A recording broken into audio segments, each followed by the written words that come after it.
هغه قواعد چې پای کې په مضاف کې عدمی قواعد مطلب داری چې کم کلمات دي چې هغه مضاف نشي کېدلی.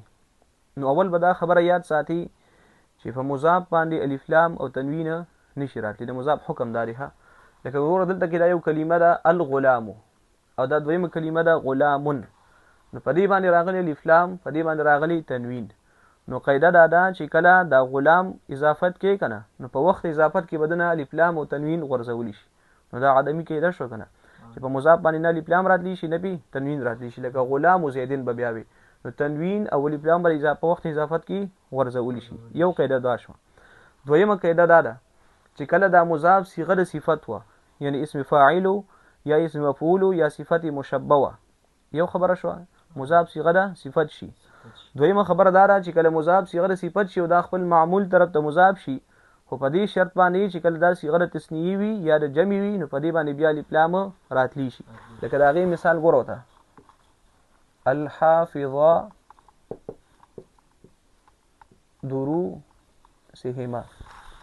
نو ګور دلته دا الحافظه اسم فاعل دی کنه، حافظ حافظان، نو الحافظه دروسهما. نو دلته کې اوس دا صيغه د صفت ته او صيغه د تثنیه ده او خپل معمول د مضاف ته، نو په دې باندې بیا الف لام راتلی شي. دویمه قاعده شو.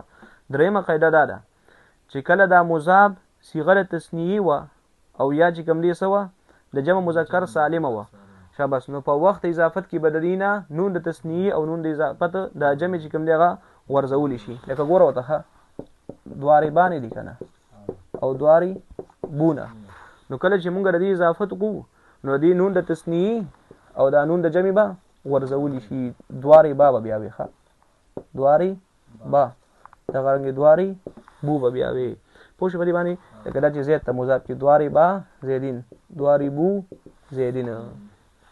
ها اوس دا خبره ده چې په دې مضاف باندې به کم اعراب جاری کولی شي. لکه نحویت کې هم ویلي کنه چې مضاف الیه همیشه مجرور باشد، مضاف الیه به همیشه مجرور وي، او په مضاف باندې به څنګه اعراب راځي. نو مضاف کې قاعده ده چې د مضاف اعراب د ما قبل عامل مطابقي، د مضاف اعراب د ما قبل عامل مطابقي.